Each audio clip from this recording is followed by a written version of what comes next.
Hello, and welcome to the Chelsea Area Chamber of Commerce Business Spotlight Series, episode number 21. Today we're here with Keegan Rogers of the Lakehouse Bakery. Hey. How are you today, Keegan? I'm doing great. How are you? Excellent, man. It's so nice to have days that aren't 95. So Yeah, I it actually is. went outside in a suit jacket today and didn't start sweating immensely. So it was very nice. Yeah. Yeah, It's refreshing, isn't it? it is. It is. I'm sure it's still pretty hot in the bakery, though. I can It imagine. is, yeah, but the old saying, you can't take the heat, stay out of the kitchen. There you go. There you go. Well, hey, I thought today Yeah. we could start with having you give us a little bit of background on yourself and the Lakehouse Bakery. Oh, I appreciate that. Yeah, so Keegan Rogers. I'm the owner of the Lakehouse Bakery. I've been involved in baking and pastry since I was about 9 years old. I love cooking. I love baking. And my number one thing, my favorite all time, is a chocolate chip cookie. It sounds really simple, but it's my absolute favorite thing in the planet. So I've done that since I was a kid. I started working professionally at Zender's up in Frankenmuth and Oh, did wow. that for several years. It was a lot of fun. I got some really great experience, and I can worked bet. in the pastry kitchen. Yeah, it was just so awesome. They just started their pastry department, and so I got some really great hands-on experience. And then I moved to Memphis, Tennessee, where I had family and worked at a couple of restaurants. Worked at the Peabody Hotel for a short time. Very I cool. worked at a restaurant. That was fun. Watching the ducks is always fun. Um, I worked at a place called Squash Blossom, and they wanted me to take traditional classic French recipes like a croissant and Sure. make it whole grain and low butter. And I did okay. I'll be honest. It was a tough nut to crack on that one, but we managed to come up with some good things. Hmm. And did some catering on the side. Did all kinds of barbecue. I love barbecue and Well, you're in baking. Memphis, And it was yeah. it was oh well, yeah. If you're in Memphis, you got to do barbecue. It's just Right. it's a rule. Right. And just thoroughly loved every minute of it. Moved back to Michigan because I love Michigan. I love everything about Michigan. Right there with And you. lived up in the Big Rapids area Okay. and started a small catering business up there and realized that this is really what I want to do. And was like, okay, I want my own place, and went back to culinary school at the ripe old age of 40.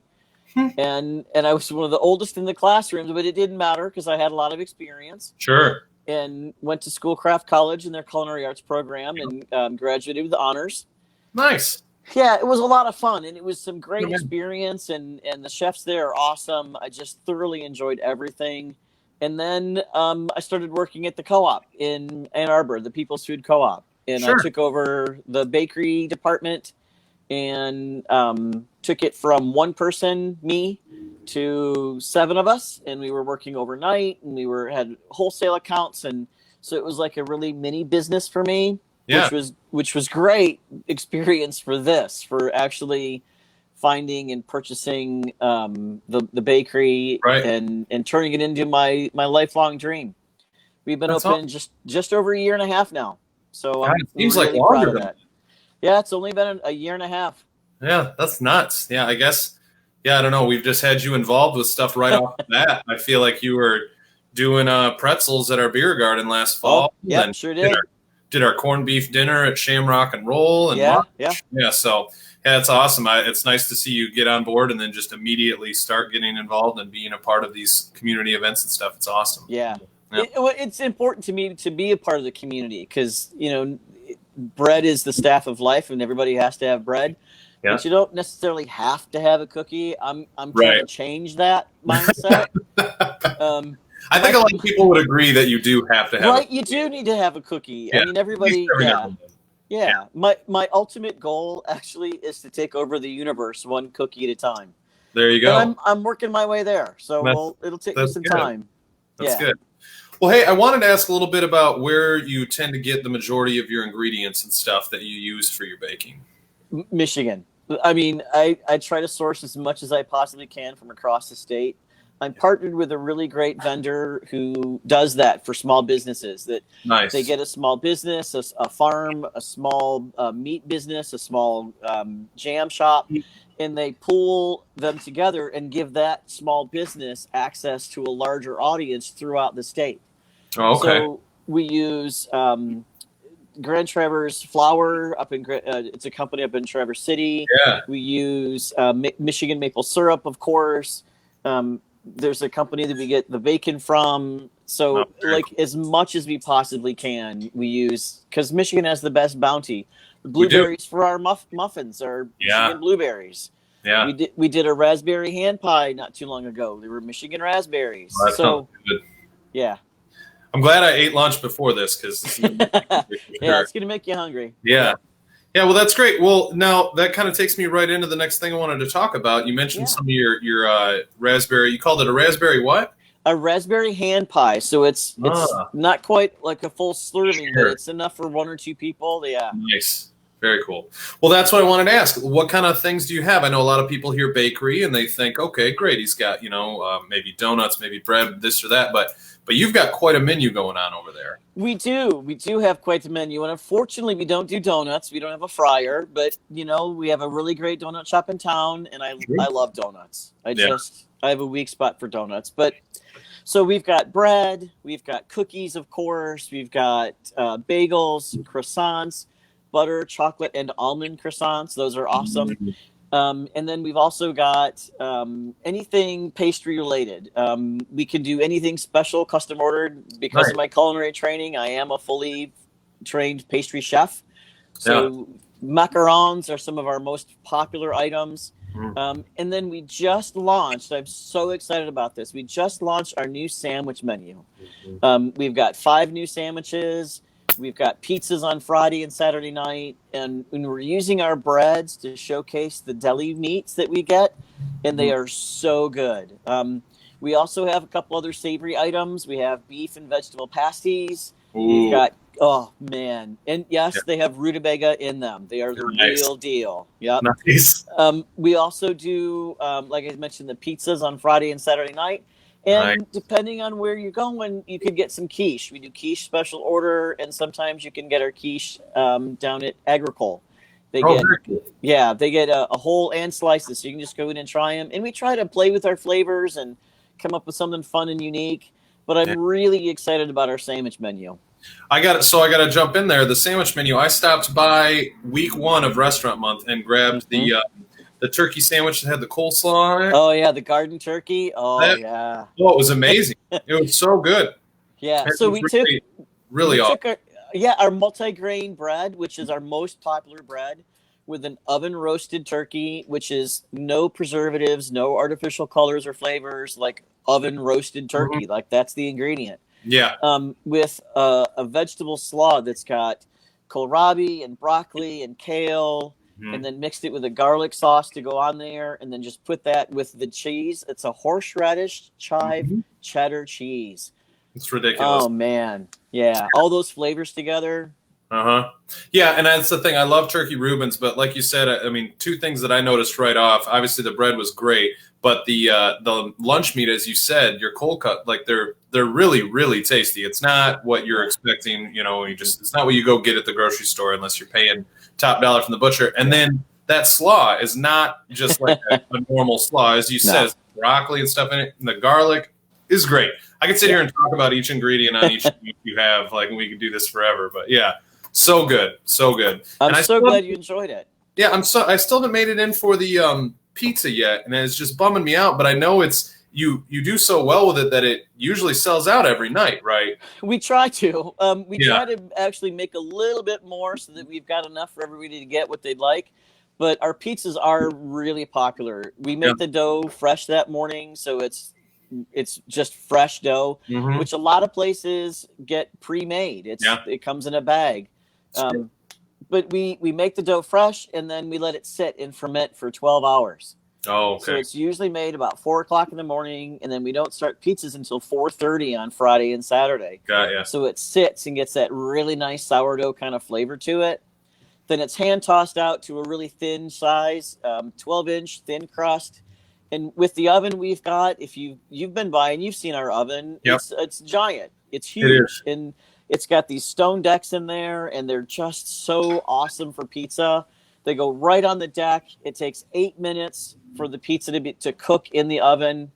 We turn the oven up to 575 and just an amazing pizza. And I've had people tell me that, wow, this is the first time I've actually tasted the crust. I Yeah. was like, well, that's the fun part. Yeah. Is the crust. So that's why yeah, really basic, high quality ingredients. Like we want you to taste everything. Yeah. Not just pizza. Yeah, and not just the bread either, which I think is important. As you said, that's, it's very cool that someone's noticing, like, wow, pizza, I'm not really thinking about cheese, sauce, toppings, whatever, I can just taste bread. But overall, I think that's just the one thing, if, I wanted to get something out about your business, is for people to keep in mind that, yes, everything that you bring into that place, if you're going to serve it, it's coming out of the Lakehouse Bakery. You're taking pride in it. It's not like, oh, we really want to showcase the bread, so we're doing sandwiches. No, we're doing sandwiches, so we're going to do them right. We got the right lunch meat. We got the slaw. We got the whatever, and it's just great. I was going to ask, so you guys are located on Waterloo Road? Well, it's kind of a misleading address. Okay. It's a little confusing, and people at first got really confused by it. Technically, we're at the corner of Waterloo and Sugarloaf Lake Road. Okay. So if you're coming from town, come north on 52 to Waterloo, hang a left, and we're about 4 miles down on the left-hand side. And it's right at the corner. So the bakery faces Waterloo, but it's called the Lakehouse Bakery because it's on Sugarloaf Lake. Yeah. And it's also my home because I live here. Nice. And it's the bakery. So it's Lakehouse Bakery. Yeah. Got it. That's very cool. So you guys get a lot of bike traffic and whatnot coming through? We do. The DTE Foundation trails are half a mile from us. They put in the new sugar loop just last summer, and people seem to really enjoy it. So, yeah, it's just a half mile from us, and we get cyclists that come in, even if it's just to fill their water bottle, which is fine. Okay. But we've got lunches for them. We've got some things to take back. It's a little hard to take a loaf of bread home on your bike, but they can come back later and grab something. So it's a lot of fun. And then, so I'm curious, now the DTE Trail, the main entrance for that is out on M52, but they've put in a connector to you, is what you're saying? They did, yeah. So the main trail is off up near Green Lake. Yep. Right off 52, but there's the Wind Loop, and then this is off of the Wind Loop. It's called the Sugar Loop, the cyclists seem to really enjoy it. If you follow the DTE Foundation Trails Facebook page, they talk about the different loops. Very cool. And where you can go. And it's really nice. And we installed a bike rack for the cyclists so that when they come, because a lot of the bikes don't have kickstands. Correct. Which I didn't know that. They want the weight down, man. They're all about weight. Yeah. Yep. So we had a bike rack custom made, and it's right out front for everybody. Excellent. Right by our seating area. So yeah. And now your seating area, you guys don't have a lot of indoor seating, right? But you've got quite a bit of outdoor seating? Right now, of course, with everything going on, we don't have any indoor seating because we don't have the space for it. But yes, last summer we put in a little picnic area. So we've got a picnic table, some chairs, a bench, and it's right behind the bike rack. So you can come, grab your pizza, sit down at the picnic table, sit at the bench, and relax and enjoy your pizza or your sandwich or whatever you're getting. Yeah. That's great. That's fantastic. Yeah. So if someone's out biking on the DTE, all you bikers out there, keep in mind you can ditch over for a quick lunch, grab a sandwich or something. And otherwise, if you want to stop outdoor seating, man, that's the name of the game right now. Do you have plans to make that, expand that or make that bigger at all in the future? Yeah, we do. We're looking at ways that we can expand with other picnic tables to the other side of the building. So when you pull up, the seating we already have is to the west of the building, but we're looking at something right in the front. Just some simple picnic tables with some umbrella stands to get out of the shade so you can get, relax a bit. So yeah, we're looking into the best ways for us to do that. And I think we found the picnic tables and they might go up in the next few weeks. Oh, that's awesome. Yeah. Very good. Yeah. It's been so nice that there's one silver lining to all of this chaos. It's the outdoor seating, man. It's cropping up everywhere, and it is such a nice silver lining, and I hope that it just stays, and we just keep that going forever. So that's awesome. Well, I wanted to close out. As I mentioned earlier, I had stopped by a couple weeks ago, but it's Restaurant Month, and today is our second to last Wednesday. What was your special today? Our special was 10% off our black and blue sandwich. So that one, I'd say they're all my favorite because they really are, because they're so different but so Yeah. really good. So Life's the black about and it. blue, it's our caraway rye with a black forest ham, and it's got a blue cheese and a Monterey Jack blend, Mm. and then a dark brown ale mustard sauce on it. Ooh, So that's it's great. simple and so good. That's awesome. So for what is your special going to be for the last week, next Wednesday? Well, that one we're going to do 10% off every one of them. So what we did is for the month, it was 10% off one specific sandwich. Yeah. So next week, it's going to be 10% off any one of the sandwiches. That's fantastic. So whatever your favorite, you can stop in and That's pick one it. up. That's great. That's great. Yeah. That's good stuff. Well, hey, Keegan, thanks for coming by and talking with me. My pleasure, Terrace. My Yeah, pleasure. yeah. I'm hungry again somehow. I don't know how that happened. I just ate. So, but that was fantastic. I want to say thank you to Shasta Grifka with Grifka Marketing, as always, for facilitating and sponsoring our Spotlight series today. And thank you again, Keegan, and thank you all for watching. My pleasure. My pleasure. And I just want to say, Terrace, really quickly, that I being just a year and a half in the business, I can't tell you how thankful and appreciative I am of Chelsea in general. And all the support from everyone. Like, everyone in town has been super welcoming, super friendly. They seem to really enjoy everything, and I just am very, very thankful for that. And I wanted to make sure I said that to everyone watching. So that's great. I appreciate it. Yeah, it is truly an amazing community, and it is the amount of support that you get from all the other businesses when you're a business owner. Absolutely, it's amazing. I've never seen it anywhere else, and whether it's another small business or just the residents here supporting the small businesses here, it's awesome. And I just thank you so much. Yeah. Yep. I will echo those thoughts exactly, Keegan. That's perfect. Yeah. All right. Well, thank you everybody for coming out, and we will see you guys next Wednesday at 3:00. Thanks, everyone. Yep. We'll be with Josh Glaspie from Arctic Breakaway next week. All right. Bye, everybody. Bye, everyone.